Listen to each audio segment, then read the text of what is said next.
Han Seo-yeon had never been rejected in her life. Not by professors. Not by boys. Not by anyone.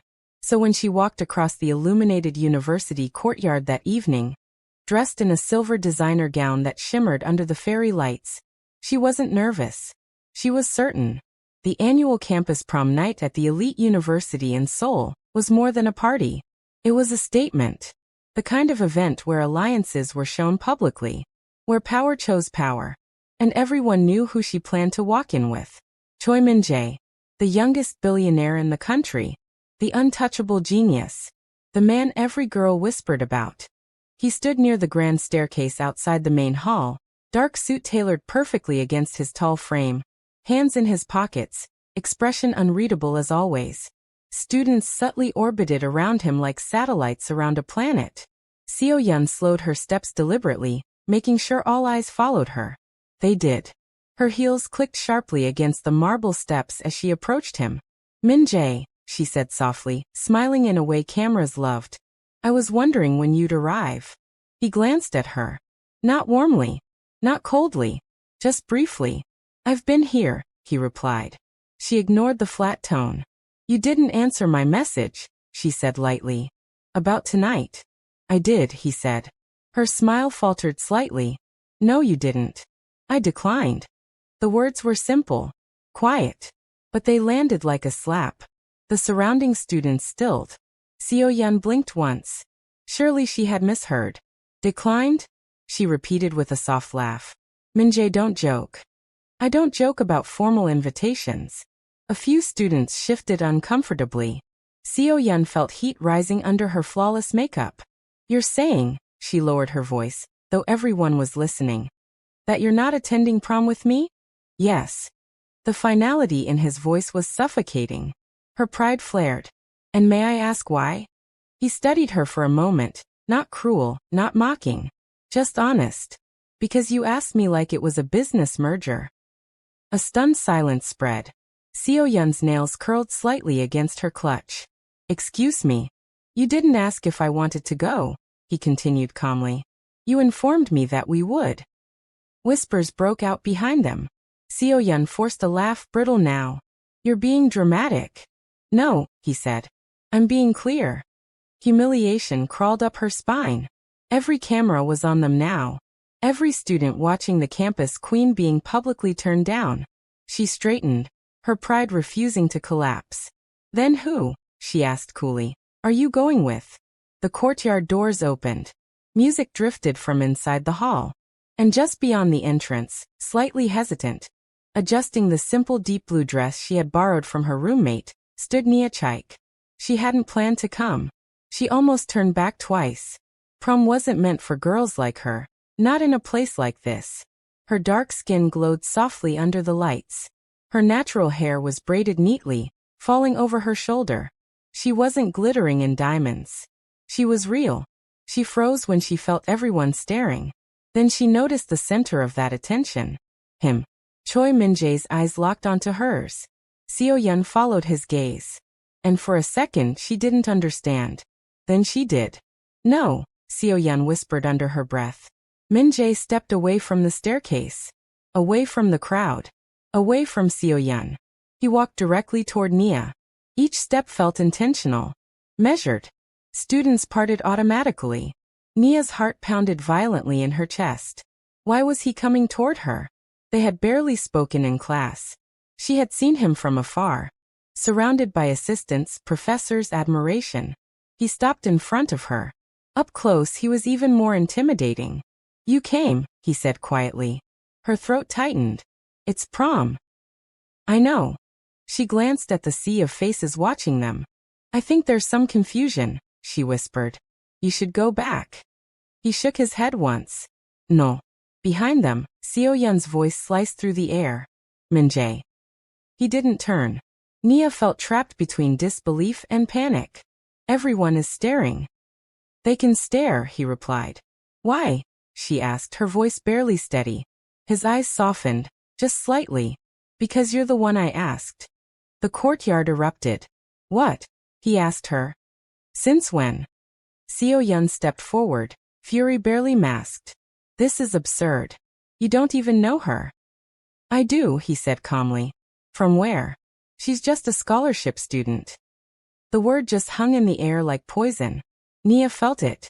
The dismissal. The hierarchy. Min-jae finally turned toward Seo-yeon. She's the only person here, he said evenly, who didn't know who I was when she helped me. Nia's breath caught. Helped him. Seo-yeon stared confused. Helped you. But Min-jae wasn't looking at her anymore. He was looking at Nia. Rain, he said quietly. Outside my house. You used your scarf. Memory struck like lightning. The night. The rainstorm. The injured stranger near the gate. The blood at his temple. Her heart dropped. That was you, she whispered. Yes.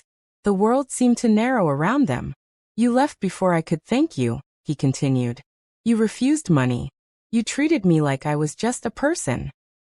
Nia's voice trembled. I didn't know who you were. I know. Then, in front of everyone. In front of the campus queen. In front of flashing cameras. In front of a crowd that had laughed at her accent, her skin, her background. Choi Min-jae extended his hand. Will you go to prom with me, Nia Chike? Silence crashed down over the courtyard. Seo-yeon's face had gone pale.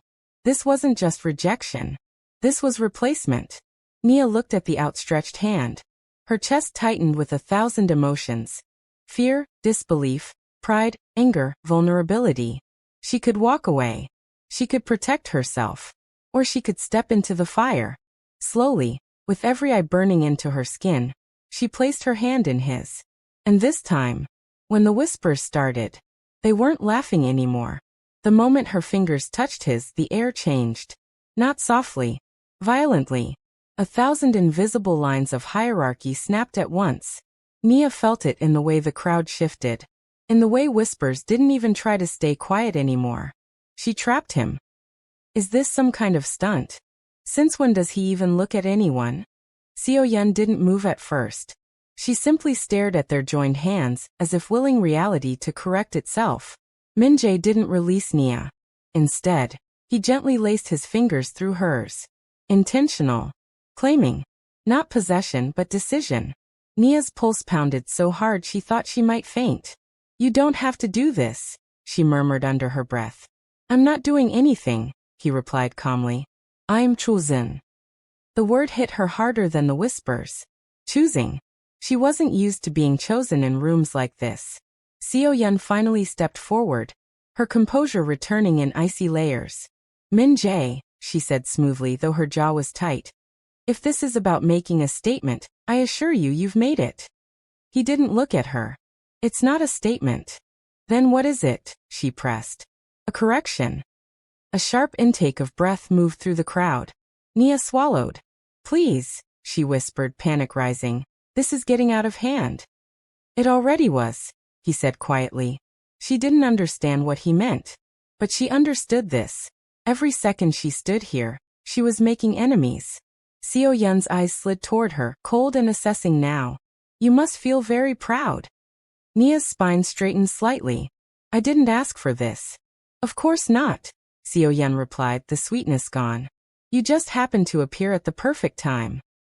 Min-jae's voice cut in, calm but edged with warning. Enough. That single word silenced half the courtyard. Seo-yeon's nostrils flared. No one spoke to her like that. No one. Fine, she said lightly, stepping back. Enjoy your evening. But the look she gave Nia promised something far worse than a scene. Min-jae gently guided Nia toward the entrance. Every step inside felt heavier than the last. The music resumed, but it felt strained. Conversations restarted, but now they were sharper, more deliberate. Phones were everywhere. Recording. Zooming. Sending. By morning, this would not just be campus gossip. It would be everywhere. Inside the ballroom, lights shimmered across polished floors. Couples danced. Champagne flowed. But a visible space formed around them as they entered. Nia felt like she was walking through a glass tunnel. I can't breathe, she whispered. He slowed slightly. Then we can leave. And give them exactly what they want. She shot back, surprising even herself. His gaze flickered with something, approval. You're stronger than they think, he said. That's not the problem, she replied. The problem is they don't want me here. He leaned slightly closer. And you think I care what they want? She looked up at him. That was the terrifying part. He didn't. Across the room, Seo-yeon stood surrounded by her circle, but the laughter around her now sounded forced. Her eyes never left them. A girl leaned toward Seo-yeon and whispered something urgently. Seo-yeon's lips curved slowly. Nia's phone vibrated in her small clutch. Once, twice, then continuously. She ignored it at first, but the vibrations wouldn't stop. Finally, she slipped it out. Her stomach dropped. Campus forum notifications flooded her screen. Scholarship girls fast climb. From dorm room to billionaire's arm. Strategic or desperate? There were already photos. Close-up shots of her hand in his.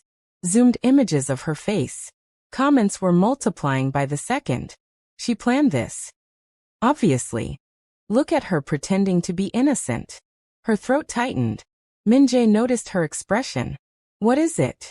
She showed him the screen. His jaw hardened. Take it down, he said immediately, pulling out his own phone. No, she snapped softly, grabbing his wrist before she realized what she was doing. He looked down at her hand on him. She slowly let go. If you interfere, it proves them right, she said. It makes it look like I need you to fix it. You shouldn't have to deal with this. But I will, she replied. For a moment, something unspoken passed between them. Respect. Then the lights flickered. Just once. Most people ignored it. But Min-jae didn't. His eyes shifted toward the far end of the hall, scanning. What? She asked. Nothing. But his posture changed slightly. Alert. Across the room, Seo-yeon leaned toward one of the event organizers. Another whisper. Another subtle nod. Suddenly, the giant projector screen behind the DJ booth lit up. At first, it showed random prom photos from earlier. Then it changed. A photo appeared. Nia, standing outside a small convenience store near campus 2 weeks ago. Looking tired. Wearing simple clothes. Alone. Another image. Her entering the dorm building. Then a third. Zoomed in on her face. A low murmur spread through the room. What is this? Why are they showing her? Nia felt the blood drain from her body. She had never posted those. These were taken without her knowing. Her breathing became shallow. Min-jae's voice dropped dangerously low. Who did this? The screen shifted again. Now a headline appeared. Before she met him. Followed by smaller text implying she had been researching him. The crowd's mood shifted from curiosity to suspicion. Seo-yeon covered her mouth lightly, feigning shock. Oh my, Nia Chike. This isn't true, she whispered, though she didn't know who she was speaking to. Min-jae stepped forward. The music stopped abruptly. He walked straight toward the DJ booth. The organizer panicked. It's part of the slideshow. Turn it off, Min-jae said calmly. But now, there was no shouting. No drama. Just authority. The screen went black. Silence. He turned back toward the crowd. His gaze swept the room slowly. Anyone watching closely would notice something dangerous in his eyes now. Not embarrassment. Not confusion. Calculation. He walked back to Nia. She looked shaken, but she was still standing. I'm leaving, she said quietly. He shook his head once. No. Her eyes flashed. You don't get to decide that. I'm not deciding, he said. I'm asking you to stay.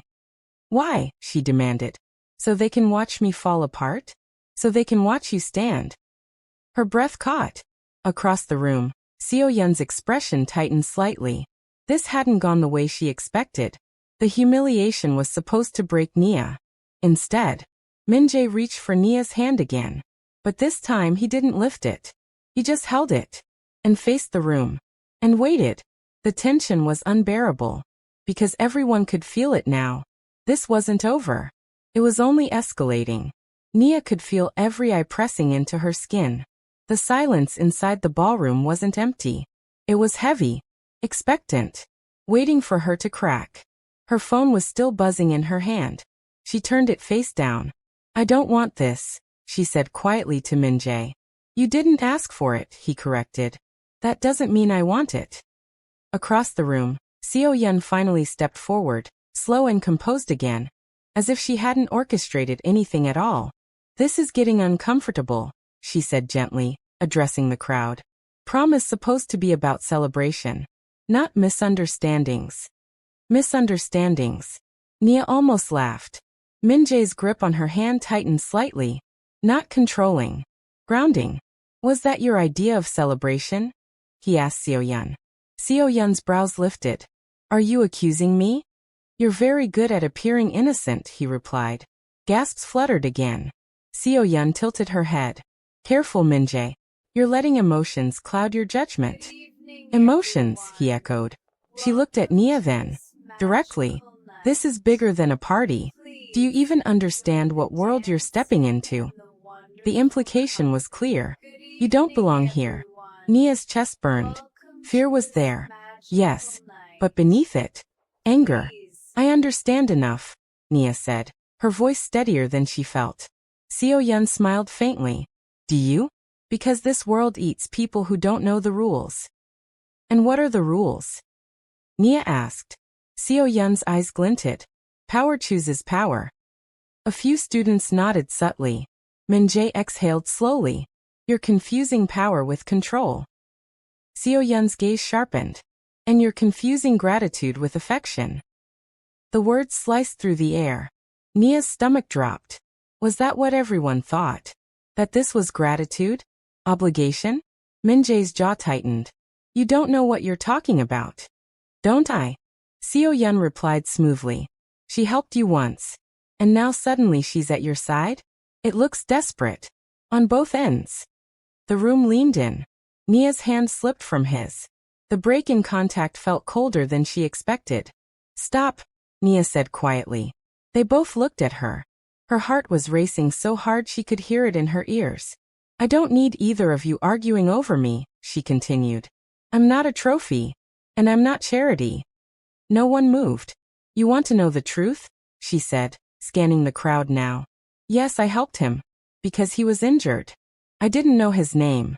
I didn't know his bank account. I didn't care. Murmurs rippled again. I came to this university because I earned it, she went on, her voice rising slightly. Not because of him. Not because of anyone here. Seo-yeon crossed her arms. Then why are you still standing beside him? The question hit harder than the rest. Nia hesitated. Why was she? Because when he looked at her, he didn't look at her like she was an outsider. Because when everyone else whispered, he didn't. Because something in his eyes that night in the rain had been real. She swallowed. I'm standing here, she said slowly. Because I refused to run. The room fell silent again. Min-jae watched her carefully. There was no interruption from him now. No rescue. Seo-yeon's expression shifted. Not to softness, but calculation. You're brave, Seo-yeon said. I'll give you that. There it was. The pivot. But bravery doesn't change perception, she continued. By tomorrow, investors will see those posts. Sponsors will see them. They'll question your credibility. Nia felt the threat settle in. This wasn't about prom anymore.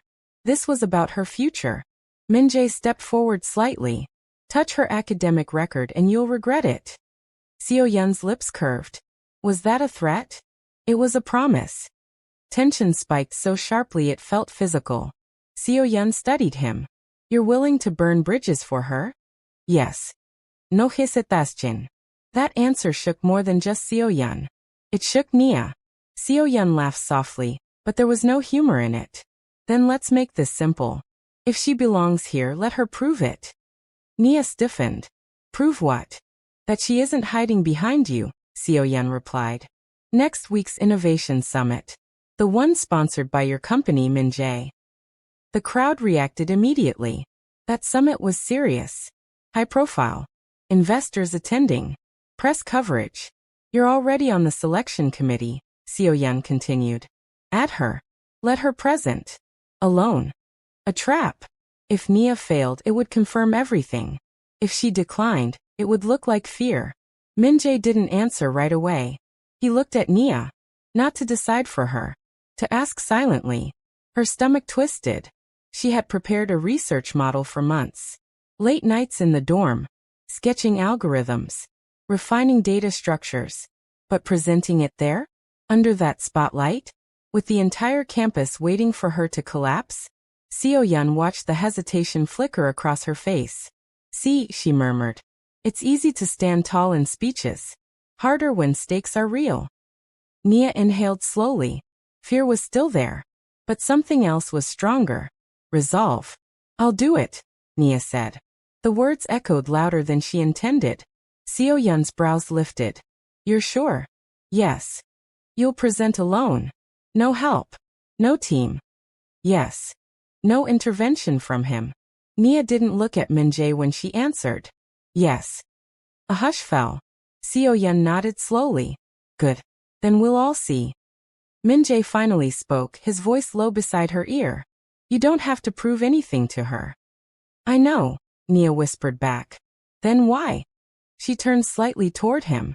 Because I want to prove it to myself. For a moment, the tension shifted. It wasn't about rivalry. It was about transformation. Seo-yeon clapped once lightly. Wonderful. Now that entertainment is settled, shall we resume prom? Music slowly began again. But nothing felt normal. Students moved differently now.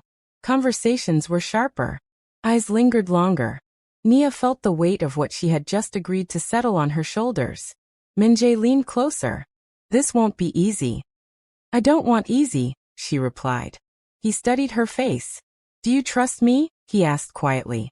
She hesitated. I don't know yet. A flicker of something almost like a smile touched his expression.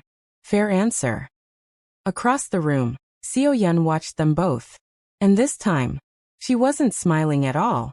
The music resumed, but it no longer felt like celebration. It felt like countdown.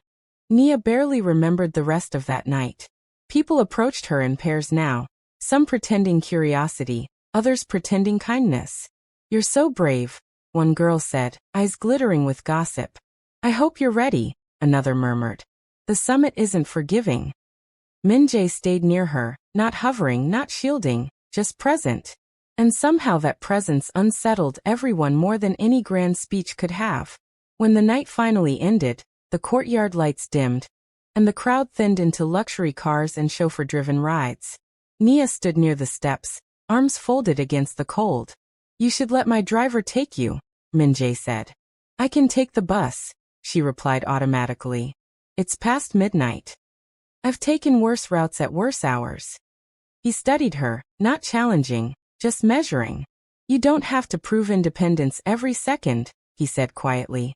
She looked up at him. And you don't have to fix everything. A pause. I'm not trying to fix you, he said. I'm trying to stand beside you. The words settled somewhere deep inside her. For a moment, neither of them moved. Then headlights flashed across the courtyard. Seo-yeon's black luxury sedan rolled slowly past them. The window lowered just enough. Don't be late next week, Seo-yeon said coolly from inside the car. Preparation is everything. The window slid back up. The car disappeared. Silence followed. She's not bluffing, Min-jae said. I know. She'll dig into your past. Your family. Anything she can twist. Nia's throat tightened, but she kept her voice steady. There's nothing to twist. In this world, he replied. Truth doesn't matter. Narrative does. She absorbed that. Then I'll give them a better one. His eyes held hers for a long second. Let me at least review your presentation, he said. Not to change it. Just to prepare you. She hesitated. If she accepted, people would say she relied on him. If she refused, she risked walking blind into a battlefield. Finally, she nodded once. Fine. But you don't edit my work. A faint, approving look crossed his face. I wouldn't dare. The next few days felt like war disguised as routine. In lectures, conversations stopped when Nia entered. Online posts multiplied. Countdown to collapse. Can scholarship girls survive the summit? Someone even created a poll. Min-jae's company's name was attached to the summit, so media attention had grown. Articles speculated about his sudden public appearance at prom. Seo-yeon walked through campus like nothing had changed. But her circle had grown tighter. Sharper. Calculated. Nia barely slept. Her dorm room became a battlefield of open notebooks, glowing laptop screens, scattered research pages. Her model, an adaptive AI logistics system for emerging markets, was solid, innovative, efficient. But presenting it under scrutiny was another matter. One evening, she stood alone in an empty classroom, practicing aloud. "Good afternoon. Today I'll be presenting." Her voice cracked. She stopped, closed her eyes. Again. "Good afternoon. Today I'll be presenting a scalable adaptive logistics model designed for underrepresented economic regions." Better. But her hands were shaking. "Your pacing is too fast." She turned sharply. Min-jae stood at the back of the classroom, jacket over one shoulder. "How long have you been there?" she asked. "Long enough." She exhaled sharply. "I didn't hear you. You were too focused on not failing." That stung. "I'm not afraid of failing," she said defensively. "Yes, you are," he replied calmly. "You're just more afraid of looking weak." Silence. He stepped forward, placing his jacket on a desk. "Run it again," he said. She narrowed her eyes. "You said you wouldn't edit." "I won't. I'll observe." She hesitated, then began again. This time, she forced herself to slow down, to breathe. Halfway through he interrupted. "Stop." Her stomach dropped. "What? Why did you design this model?" She blinked. "What? Why?" "Because developing regions need."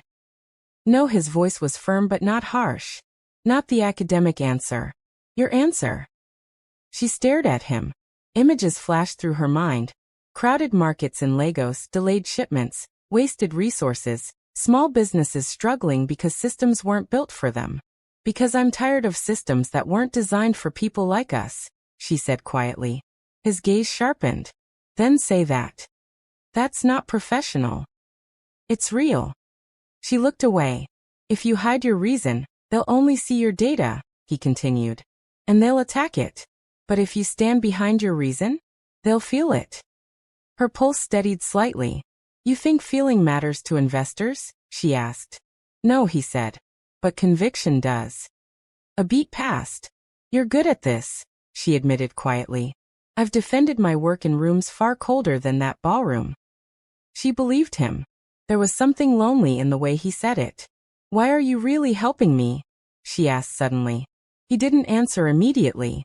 Then, "Because when I was bleeding in the rain," he said softly, "you didn't hesitate. You didn't calculate who I was worth. You just helped." She swallowed. "You think this is repayment?" "No," he replied. "It's alignment." She didn't fully understand that word, but she felt it. Summit Day arrived faster than she was ready for. The auditorium was packed. Investors, faculty, press, students. Seo-yun sat in the front row, immaculate as always, expression unreadable. Min-jae sat beside the board members, not as her savior, as a silent observer. When Nia's name was called, a ripple moved through the room. Some curious, some skeptical, some waiting for collapse. She walked to the stage. Her heels echoed against the floor. Her heart pounded. The lights felt hotter than expected. She placed her laptop down, looked up, and for a split second, she almost froze. Then she remembered the rain, the scarf, the blood, the choice she had made without knowing who he was, and the choice she had made again at prom. To not run. She inhaled slowly. "Good afternoon," she began. Her voice didn't shake this time. "My name is Nia Chike." Silence settled. "And I designed this model because I'm tired of systems that forget the people they're supposed to serve." A faint stir in the audience. She continued. Data flowed. Graphs appeared. But this time, her reason was visible. Her conviction steady. Halfway through, she saw something shift. Not in Min-jae. In the board members. Interest. Real interest. When she finished, the room was quiet. Too quiet. Then one investor leaned forward. "Miss Chike," he said slowly, "who guided this research?" The trap. She felt every eye flick toward Min-jae. Her answer came without hesitation. "I did." Another pause. "And if funded," the investor continued, "can you defend it without corporate backing?" "Yes." "No tremor." No glance toward him. Just certainty. The silence stretched. Then, applause. Not explosive, but growing, building, until it filled the auditorium. Seo-yun's face remained composed, but her fingers tightened against her program booklet. Min-jae didn't smile widely. Nia walked off the stage, heart still pounding, chest rising and falling with the weight of what she had just done. Every pair of eyes in the auditorium was on her. Not with derision, not with mockery, but with attention, the kind that demanded respect. The air felt electric, charged with acknowledgement of something that went beyond wealth, title, or social hierarchy. Min-jae rose quietly from his seat and fell into step beside her. He didn't announce her victory. He didn't speak for her. He simply held out his hand. This time Nia didn't hesitate. She placed her hand in his with a quiet, confident certainty. It wasn't because she needed him to validate her. It was because she wanted to walk beside him, side by side on her own terms. Seo-yun sat in the front row, impeccably poised, her program booklet pressed against her chest. She didn't applaud. She didn't smile. But the tightening of her fingers, the slight narrowing of her eyes, told Nia all she needed to know. Power wasn't always wealth, and influence didn't always belong to the loudest or the most beautiful. Character, determination, and courage had their own force. Outside the auditorium, the campus was alive with whispers, but this time they weren't cruel. Students spoke in quiet reverence about the scholarship girl who had stood tall in front of billionaires and campus elites, about the quiet, sharp mind that refused to bend, about the courage to prove herself without leaning on anyone. Min-jae walked beside her toward the exit, his presence calm, unwavering. For the first time, she didn't feel small. She didn't feel like an outsider. The night lights reflected softly off his dark eyes, and for the first time, she saw a vulnerability there, one she knew she had unknowingly protected before, one that had been returned without fanfare. They didn't need to speak. Words felt unnecessary. The world had already taken notice. The battle had been fought, and Nia had emerged not as a pawn, not as a shadow, but as herself, strong, brilliant, unshakable. And as they stepped into the quiet campus night, hand in hand, the whispers followed them, but this time, they carried awe, respect, and a silent acknowledgement. The girl who had once been laughed at in Seoul had claimed her place, and she did it on her own terms, with no one able to take it from her. For Nia, it wasn't the applause, the headlines, or even the hand of a billionaire that defined her victory. It was the knowledge that she had never once doubted herself, that she had stood firm in the face of ridicule, and that the world had finally seen what she already knew. She was extraordinary. And Min-jae, walking quietly beside her, understood that some victories weren't about showing power. They were about recognizing it where it had always existed. The night closed around them, calm now, but alive with the promise of everything yet to come. And for the first time in a long time, Nia smiled freely, knowing she had arrived, not because anyone chose her, but because she had chosen herself. The campus was theirs in that moment. Not through wealth, not through status, but through courage, conviction, and the quiet strength of a girl who refused to be laughed at again. Did you feel Nia's courage? Tell us in the comments what you would have done if you were in her shoes. And don't forget to like, subscribe, and hit the bell so you don't miss the next story where Nia and Min-jae face their biggest challenge yet. Who do you think will try to stop her next? Let us know below.